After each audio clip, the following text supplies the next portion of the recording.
Hey guys, welcome back to my channel. If this is your first time, welcome. My name is Mira. Nice to meet you. I hope you enjoyed this video enough to want to give it a thumbs up, okay? In today's video, we're going to be talking about some red flags in a relationship. So there are different kinds of red flags. Some you actually see them before you start a relationship, and some of them, you guys, you don't realize, you don't notice until you're already in a relationship or you're out on a date with a person. So today I'm going to be giving you at least 10 of those signs for you to decide if you're already in one or if you want to get into one. So stay tuned. Okay guys, so the first point is if he keeps talking about his ex. If you meet someone for the first time and they keep talking about their ex, okay, whether positives or negatives, mind them, it's a big red flag. I'm maybe gonna sugarcoat this. If he keeps talking about his ex, it doesn't matter if he's saying positive things about him or her, it doesn't matter if he's saying negative about him or her. Provided the person keeps doing it, it's a big red flag, and you should probably take your heels and run. Let me tell you a quick story, okay? There was this girl I knew who wanted to set me up on a date, okay? So back then she was like, oh, tell me that Mira, I want to set up a date for you, blah blah, and like I was dodging to bit. And so one day I was like, you know what, let's just go. As soon as I got to this man started talking about his girlfriend, like he's like, you know, like all his exes, like everything, like telling me about his past glory, things he had achieved, who he had been dating, how he helped them. Like he was like talking about almost everyone and like saying a bunch of things. As soon as he asks you something, you start talking, he'd be like, yeah, and my ex was like this as well, and she did this and she did that, and blah, blah, blah, whatever. Like he was just blending everything. So at the end of the night, when it was time for me to go home, he said he was gonna go drop me, and I'm like, okay, fine. So on our way, this man just like parked his car in the middle of nowhere and started talking to me about how his ex broke his heart and how he hadn't healed. And he was like, you remember this street? There was the time that she did something and I was on the street. I was like about to go crazy and I was crying. You guys, from nowhere, this man broke down and started crying. I would never forget this day. Like I swear, you guys, he broke down in front of me and wept like a baby. Me, they are coming to run me. They're coming to cry in front of me. Ha! It's like when I remember today, I'm like, why the hell would you cry in front of me? To date, I still think about it. I'm like, this cannot be my future. This cannot be my portion. All I'm trying to say is that if a man is talking about his ex, there are two things involved, okay? It's either he's still in love with his ex, and the second one is you learn how he treats people he can no longer use or people who are no longer in his life. Does it make sense?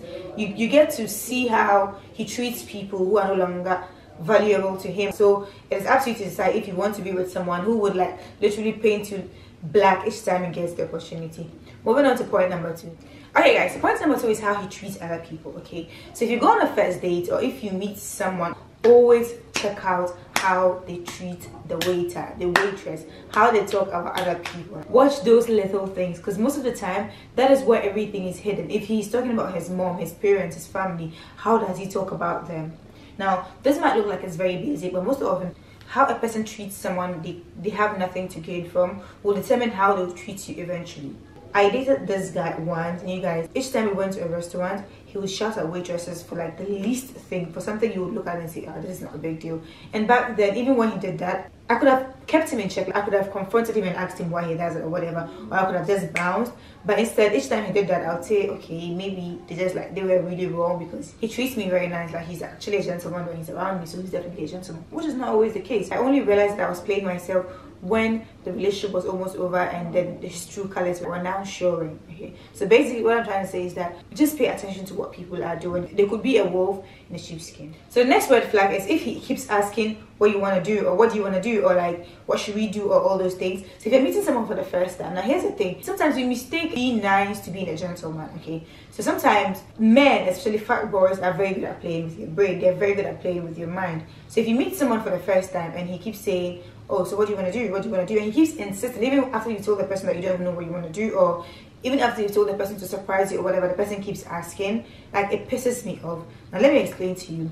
And there's so many things that goes into this particular question. It could be that he's a genuine guy, he genuinely likes you, and he genuinely wants you to have a good time with him, so he just wants you to keep your head stuck. And there's a second one, which is just plain manipulative. A guy could be saying that, what do you want to do, what do you want to do, especially if he's a fat boy, not because he's actually a gentleman, not because he wants to know what you want to do, but because he's casually hoping that they would say, okay, let's Netflix and chill. It could be that he's doing that because he doesn't want to spend on you, he doesn't feel like you are worth being spent on, or hoping that you would choose somewhere and then he can give you his respect or how he should treat you based on what you choose and where you want to be. You have to be able to tell the difference. Like, you have to look at it and see if this person is just persistent or whatever. I mean, you guys, I don't even care who you are, but I'm not trying to be with someone who's extremely passive. That also gives me a vibe of someone who's not going to be there when you need them the most. Another red flag in a relationship that people do not notice is if he's always on his phone each time you're around him, but takes forever to reply your messages when you are not around him. It's a huge red flag. No, I mean, I'm going to explain in a second, okay? So one thing I've realized about us as humans is that we are always on our phones. I mean, there are people who actually can be on their phones and never see their messages. It's a fact, okay? Because he or she might be doing their work on their phone. Like, sometimes I'll be on my phone and you think I'm just playing. You know what? I'm actually replying some emails. I'm doing certain things that you don't even know that I'm doing. So you might think that I'm just playing on my phone or social media, but meanwhile I'm working. And there are people who rely on their phone for that as well. And you can always tell the difference, okay? You can tell the difference when your boyfriend or whoever you are with is like doing something work related or whatever, or when he's just like casually chatting on WhatsApp and smiling once in a while, okay? And if I'm with you always and then I see that you're always on your phone, but when I'm not around you, like I call you, you don't answer, or I text you, you don't answer, it's either the person is trying to tell that you're naturally boring, you, the person, whoever you are, you're boring, and the person doesn't enjoy spending time with you, or the person just blatantly telling you that, you know what, I have other things to do, like you're not my priority, okay? I would rather do everything and you're just like the least. Now, this also does not apply to everyone. It depends on the person and what your relationship with that person is or how you built it over the years, but it can be a huge red flag. Moving on to the next point. Okay, so another point is if he downplays your achievement. Now, you guys, this one is very personal to my heart because, like I said, most of these things I'm mentioning are things I've been through or I've noticed that other friends have been through and so on and so forth, and I know that they're actually real and they're like happening out there. This point is very dear to my heart because I have been through it. So once upon a time, there was this ex that I was going out with, and back then I was still in uni and I liked writing so much. I started writing like short stories and all those things when I was like 6-7 years, probably 8 max. But by eight years I was only writing short stories because I used to like reading a lot. I would write, like I would just imagine some weird ass story and write it down. So while I was growing up, even before anything, I knew that I was going to be a journalist, okay? So when I was in the University of Journalism, I didn't like any political stuff. So usually my writings were based on me. Does it make sense? Like everything I was writing was mostly about me. So I would imagine something, like I would write something imaginary, but like I would use myself. I'll be like, okay, so it was a beautiful Sunday and I was just about to cross the road or something like that, something in that regard. So when I met my ex, I used to do that a lot. Like I would write. So I remember there was this time that I was talking to him about starting my own blog, and I had written a bunch of stuff as usual in my diary, and back then I was so protective of everything I write because I had grown up writing in the diary like I mentioned earlier on. So I got to a time that I trusted him so much that I felt like, okay, I could like literally get naked, like I could, by naked, like I could tell him my deepest thoughts and all those things. So I remember there was this particular day that he came home, and back then each time I write something I would show it to him, and then most of the time he would tell me that, oh, that's nice, but you could do this and that and that. And I also liked the fact that he was like correcting me to do that and that and that. So there was a particular day he came home and I had written something again. I was like, babe, you should come and see this. At the point we were like living together, I was like, babe, you should come and see this, and like I was excited. Then I gave him this thing to read, you guys, and then he finished reading it, and then he kept nodding and nodding and nodding. And then when he was done, he was like, I don't think you should be writing about yourself. Like, you always write about yourself and everything is centered around you. No one wants to know anything about you. Like, no one cares about you. Who are you? That kind of thing. Like, you guys, he made me feel like so terrible, so bad. And he went like, you shouldn't be writing about yourself. No one wants to read that. You should be writing about politics and about this and business and blah, blah, blah. And like, he just went on and on and on and about it. And he was like, just try it, just write it. And then like, while he was saying, he would say it, and then he would say, I'm not judging you or anything. I'm not saying that it's not going. I'm just saying that don't write this, write about political stuff. That's what people want to read and all those things. You guys, all jokes aside, that day my heart was shattered in like 1,000 pieces. Okay, he had been doing it slowly, but that was the day I felt it the most. And till date, you guys, I do not write.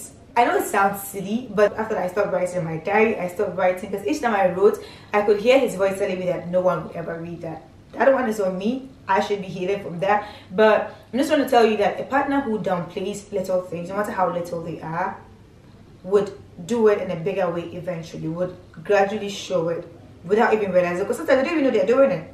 You guys, I still do not write. Like each time someone says, oh, may I write it to me, I'm like, no way.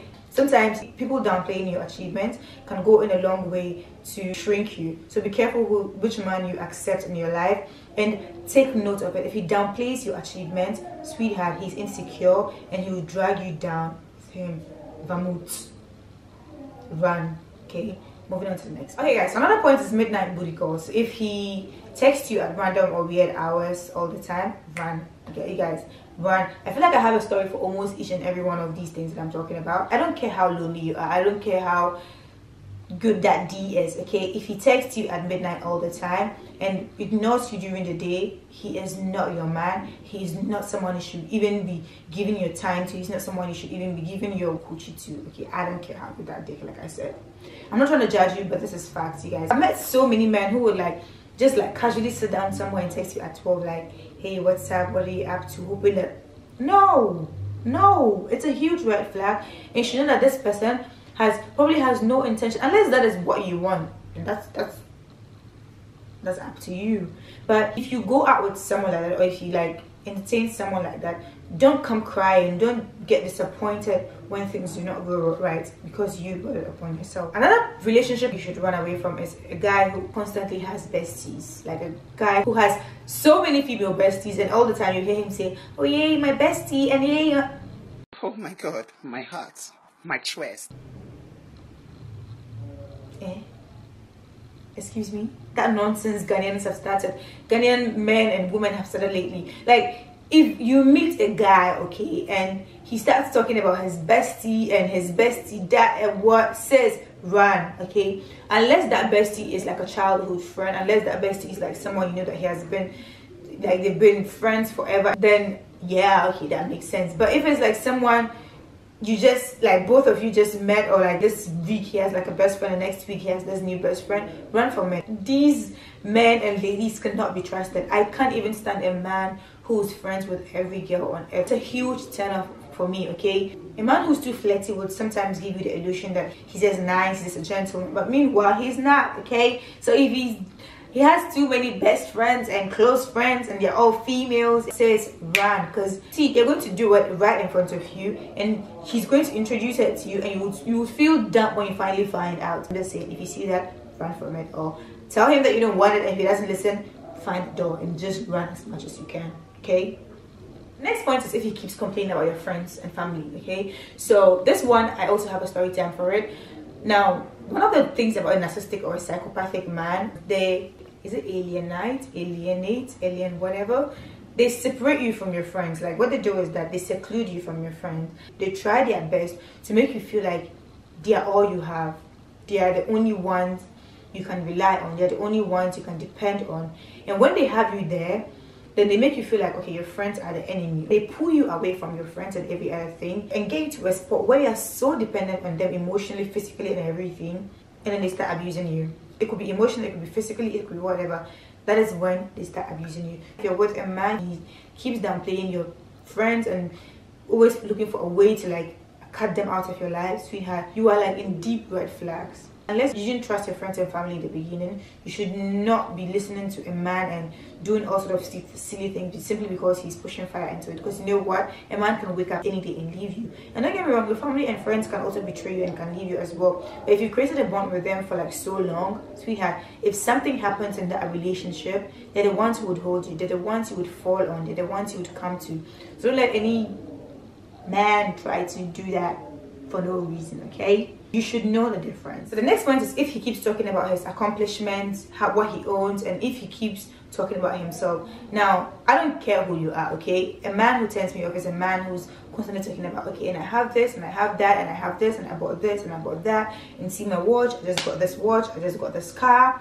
You guys, that is a big red flag, okay? There are two things involved. It's either he's so self-centered that he would always find a way to make you look small or tiny, or he is just a bragger, okay? He's all talk but nothing. Guys, I am telling you, men like that, God, I feel like I have a story time for everything. You could say, okay, he just brags, but he still does everything for me. This is the kind of man that would literally go and wash your dirty laundry outside, would embarrass you any day, anywhere, anytime. I bought this for her, I bought that for her. Most of the time, they don't even give you anything. The person's not going to give you anything, okay? One thing you should not do in this life is date someone because he said he has this or he has that. Like, sweetheart, if you have all that, okay, and it's not in my account, it doesn't do anything to me, it doesn't come to me in any way, then shut up. I don't want to know about it. It's a huge red flag, and you will regret it if you think about starting a relationship with someone like that. The next point is if he keeps cancelling his plans. I don't care if you're Buhari, I don't care if you're Dangote, I don't care if you're Bill Gates. I don't care if you're Bill Gates. And if you cancel on me 3 times, see, 3 times scramble is even too much. If you cancel first time, second time, that is it, okay? The max chance you're getting is 3 times. I mean, I'm not a saint. I've done it to people as well. I've done it to men. Honestly, I'm sorry if I ever did that. It's very childish. I don't think anyone should do that. But it is not okay, okay? If a man cancels on you once, twice, I don't care if it's your crush, leave his ass somewhere. A man who keeps canceling shows signs of a man who's going to be inconsistent. You don't want a man who's going to be inconsistent. Like, I need you to love me even when I'm looking ugly and tired and shrinky and my voice is shaky and whatever. I need you to still love me, okay? So if you can't even show up for a simple date that you asked me to come for, then we're not doing this, man. We're done, okay? I don't care what you say. If you cannot be consistent with something as little as that, that is it. Okay. I'll also show you I should add this point, because I don't think this actually happens in Africa, but in case it has ever happened to you, leave in the comment section. The next point, or the final point, is do not go 50-50 with a man. Now this, I cannot emphasize on this enough, okay? If you come to me and ask me out, like if you invite me, I expect you to pay. It's different when you say, okay, like if it's girls gonna go like, oh, yo, let's go and chill here, whatever, whatever. It's different. But if you come and ask me out on a date, I'm not paying. I don't care what you say, I am not paying. I have done it before, okay? And I would never do it again. So watch out for it. If you go out with a man and he like says 50-50, vermouth, okay? I don't care how independent you are, because you cannot invite a lady out because of your own selfish interest. I mean, yeah, I accept to come because I might be interested in you, but I'm not interested in you yet, so you can't be giving me 50-50. Yeah. If a man is not ready to do it for you on that first date or on that first time, what shows that he'll come for you in the middle when you're stuck someday, or he'll be there for you when you need him? Inconsistency, just like I said. Drop that here. Okay guys, so this brings us to the end of the video. Thank you guys so much for watching this video. Let me know in the comment section if you would want me to continue a series like this, where we just sit down, have a glass of champagne or a glass of wine or a glass of soda or whatever you can find, and have a heart-to-heart talk. If you do agree and you want, give it a thumbs up and leave in the comment section what you want me to do next, and I'll get right into it. Until next time, bye.